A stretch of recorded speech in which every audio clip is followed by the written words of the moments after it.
Ladies and gentlemen, welcome back to another episode of Haunted America. Today's episode features two Reddit ghost stories found online, nowhere else but Reddit. I am your host, Dalton Taylor, joined always by my co-host, Jess Trapasso. The first ghost story we have for you guys is someone beside me finally saw my phone fly off the table by itself. And the second story, Real or hallucination? sounds like we're going to be doing some debunking in that episode. All that, plus our thoughts and comments on today's episode of Haunted America.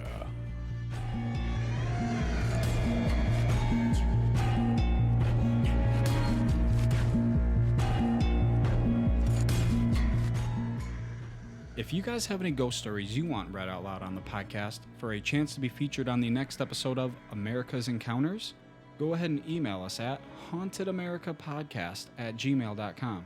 And while you're at it, please take the time to rate and review this podcast on whatever platform you are listening on. Now, let's get into the show.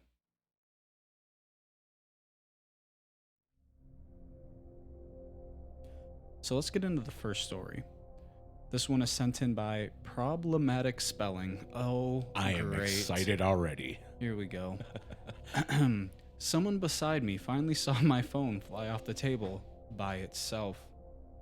Over the past few months, I've started having some odd experiences in my house. Random objects will go missing or be in places they obviously should not be. Okay, we're sharing personal information.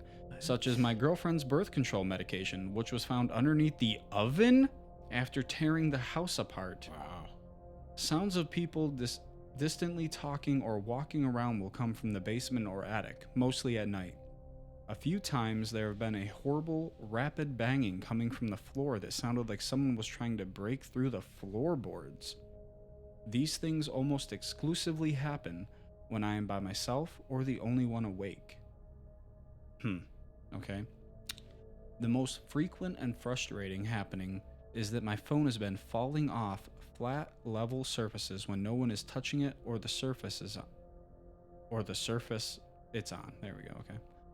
It doesn't just fall onto the floor below. It will usually arc across the room a solid 6 to 12 inches away from the surface, as if it has been forcibly pushed off.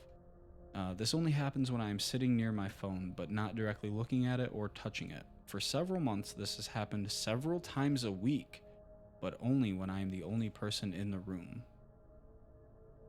I have been keeping this to myself as my girlfriend is a very anxious spiritual person and I don't want to scare her. I know exactly what that's like. I don't typically buy into supernatural stuff, so me even mentioning my concerns would probably put her on high alert. I have been trying to convince myself that I've just been going stir crazy from working from home, but today multiple people besides me saw my phone fly off the living room coffee table. I left my phone in the room with my girlfriend and her friend to get a drink, and came back several minutes later to them looking unsettled. My girlfriend, without prior knowledge of this happening, explained that they had both witnessed my phone fly off the middle of the coffee table onto the floor. Her friend was clearly uncomfortable with what she had just seen and just said she didn't want to talk about it. I shrugged it off to avoid making a big deal out of it, but I'm now feeling equal parts alarmed and validated. Frankly, I'm still not convinced that there isn't a logical What are you talking about, bro? Your phone's going flying for no reason. You're hearing random... This is the most haunted story we've had so far. Frankly, I'm not... Oh my gosh. Frankly, I'm still not convinced that there isn't a logical explanation for this. But I have run out of explanations. As a longtime lurker of Reddit, I have checked the house for CO2, natural gas... Yeah, because a natural gas leak is going to cause your phone to go flying, right? Yeah, no. It would cause hallucinations maybe, but not that. And he's also checked for radon. I don't know what advice you can reasonably give for something like this, but I'm open to suggestions at this point. You should be open to haunting. Run, motherfucker, run! Because that's what's going on. You have the most haunted house that we've read probably so far, bud. Oh my gosh. Okay, so let's go back to the top. He's heard notable pounding so much to the point where it sounds like someone's going to break through the floorboards. Yeah. He's heard people walking, people talking in the basement. Stuff goes missing and turning up in crazy places where it shouldn't. His girlfriend's birth control was okay. There might be a logical explanation for that. Her birth control was found under the oven after tearing the house apart. Does your oven have like a little spot where stuff can get underneath there, or did the oven have to be forcibly lifted up and then birth control put under there? Because that could possibly be explained as like it was on the counter. A cat knocked it off or something like that, and But then that was slotted under. Okay, you could maybe have debunked one thing that happened, but he said that's random things that have happened, multiple things that have happened like that. The other stuff. I lived in a house just like that. The Gowanda house was freaking crazy. Bruh, your house is haunted. What? Stop being in denial and accept the fact that you got a really haunted house. I would. Still not convinced there isn't a logical explanation for What this. else do you need to be convinced? What? Your house is haunted, guy, and your girlfriend and her friend finally saw what you've been seeing all along. Yeah. When we first started reading this, I was thinking, okay, yeah, maybe this guy's having hallucinations, especially since it seems to be only happening to him when he's the only one in the house or the only one awake. And then I read, the rest of it, and it's haunted, right? I mean, everybody else listening has to agree with this. This place is haunted. My first biggest haunted house in Arizona, that's exactly how it always happened. When nobody else was around or when I was by myself, that's when it would happen. And the same things go missing and turn up in crazy places. This is a legit, real haunting. This is like a poltergeist. Yes. Doing actual things to things that you own in the physical realm. Yep. Let's read some of the comments here. Do a cleansing. Oh, wait. Getting into my comment voice. I think that's what I'm going to do from now on. Do a cleansing. Research them. Because you can't just half-ass it. What do you think about that? Cute. Yeah. Yes, that's probably true. Yes, that's true. Definitely. You have a ghost. Don't ignore it. Don't question it. Get rid of it. Period. That voice just really threw me off. Yeah, well, it's the comment voice. This is what people commenting sound like.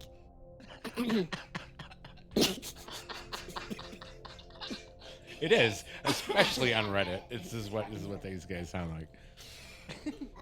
Do whatever speaks to you. Not everything is for everyone, but 3 through 6 followed through things? What does that mean? 3 through 6 followed through things? Huh? I hope it works. Keep us updated. What does 3 through 6 mean? What are you talking about? 3 to Carolina 6? Country 90? I don't know what that means. Okay, next comment. I mean, this might be a weird suggestion, but try contacting a medium.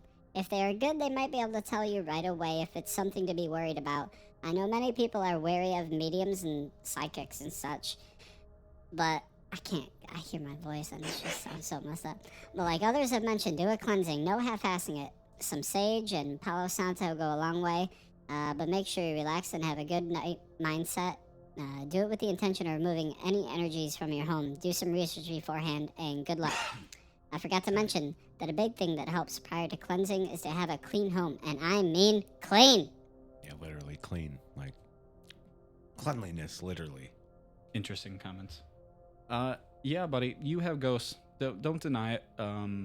You need to do something. I mean, Well, no, is it a ghost trying to cause harm, or is it a ghost trying to get your attention? Yeah, because the house that I grew up in Arizona, like, it wasn't evil. It wasn't, you know what I mean? Like, crazy stuff would happen, but, like, it wasn't an evil haunting. It was just crazy, you know? Yeah, no, that's definitely it. It's not doing any harm to you.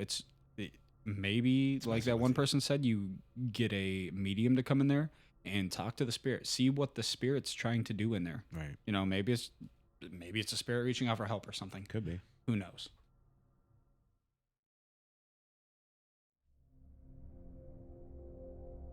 This one is called Real or Hallucination. Sent in by Confident Side 8305. Hi everyone. I just want to share an experience I had when I was around 3 to 5 years old and want people's opinions on it. Okay, really quick. It seems like a lot of these stories that we've been reading the past couple episodes are from little kids or experiences when these people were little kids, right? Am I wrong? Yeah. About that? It's just something to note. Yeah. One morning I had woken up from a nightmare, so I went into my mom's bed to keep sleeping. When I got into bed, I had a weird feeling of a presence nearby. I was watching the doorway intently, and a human-sized, cartoon-esque, same shape as Bluey characters, slightly pink mouse appears in the door. I was staring at it wide-eyed, and it started walking towards my side of the bed. It stood right next to me and just stared. I was staring back before I felt it tug at my pillow to take it from under my head. I then looked back at the doorway, scared that more might come, and when I looked back, it was gone. This is some real life, like, Monsters Inc. type shit coming through your freaking door. You know, monsters just coming to scare you. I 100% was not asleep because I remember trying to shake my mom awake as it was walking towards me, and she told me to go to sleep. Are children's minds able to hallucinate something like that and make it seem so real? Looking back on it, I feel like it could have been a ghost making itself look like a big pink mouse to not scare me, but why would it try to take my pillow? It was very confusing, and I remembered it my entire life. Okay. Opinions appreciated. Did your mom have, like, a mean boyfriend that was purposely trying to scare you or something like that? Yeah. Showed up in a pink Mickey Mouse outfit or something like that and was just trying to scare the crap out of you? What the heck? Okay. You think it was a ghost or a hallucination? We'll start I with that. don't know, because now I had a similar experience when I was very young. This is why it's kind of creepy. There was a movie called Serial Mom. It was about a serial killer stepmom or whatever, and she just happened to look similar to my grandmother. And I had watched that movie, fell asleep, and I woke up and I saw either that woman or my grandmother standing behind my door with a knife in her hand. Now, was that a nightmare, or did I really see my grandmother? I don't know. I thought she had a knife in her hand. I don't even know if she did or not. All I know is I saw something standing behind my door. I'm aiming towards the side of hallucination I would because think so. me Lucid dream. personally, or lucid dream, something, you know, where it just feels super real. Because I've never personally heard of a ghost showing itself as a bright pink mouse. No. Let's get into some of the comments. Let me put on my comment voice here. So this comment says, when my daughter was about 11 years old, she swore when she woke up in the middle of the night, there was a little boy wearing a top hat standing at the foot of her bed. We had no little boys living in our home at the time. She's now 30 years old and still swears that she saw him. See what I mean? Next comment. First of all, children around the age of 6 can see and hear ghosts. It is normal for a kid to see something like that if the house was not built or bought from previous owners.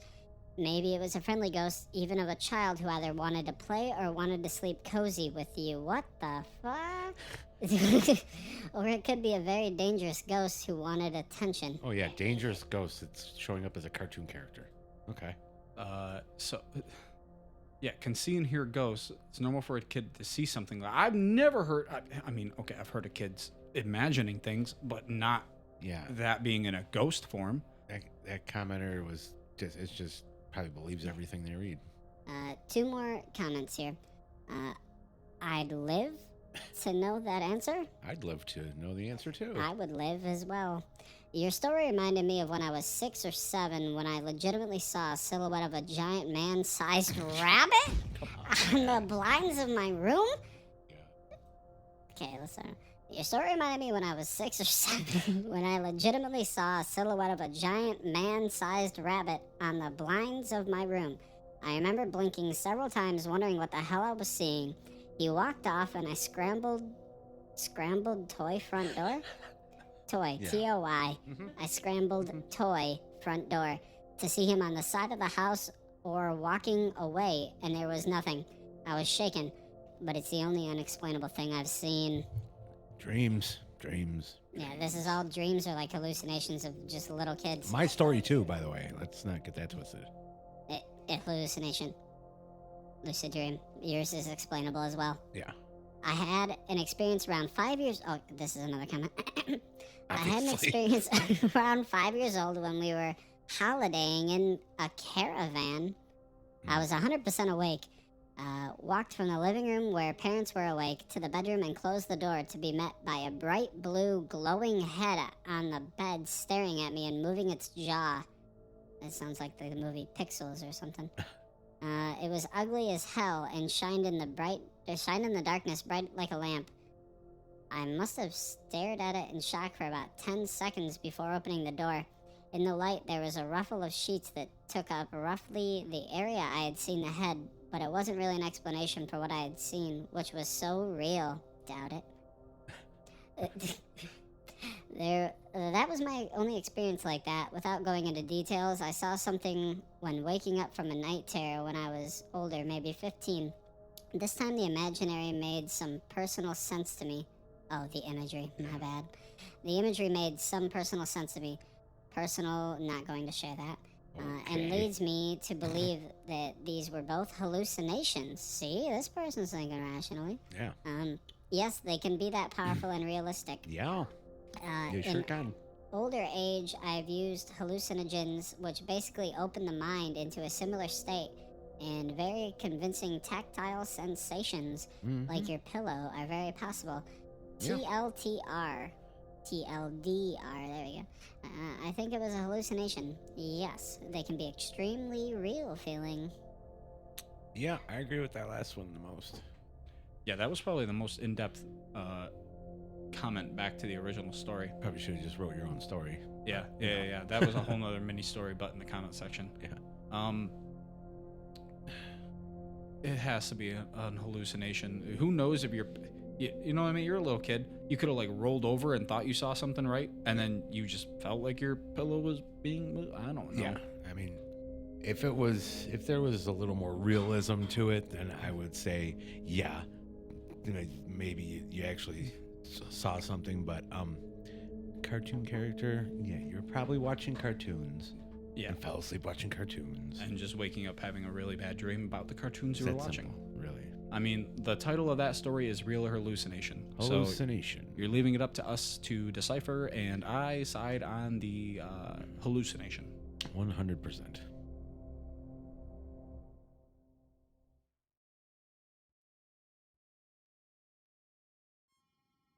So that is it for us today at Haunted America. If you have any ghost stories you would like featured on the podcast as part of the America's Encounters, go ahead and email us at hauntedamericapodcast@gmail.com. And while you're doing that, please take a minute to rate and review this podcast on whatever listening platform you are on. And with that being said, I'm your host, Dalton. And I'm Jess Trapasso. And we'll see you on the next episode of Haunted America. You almost missed your cue there, buddy. Nah.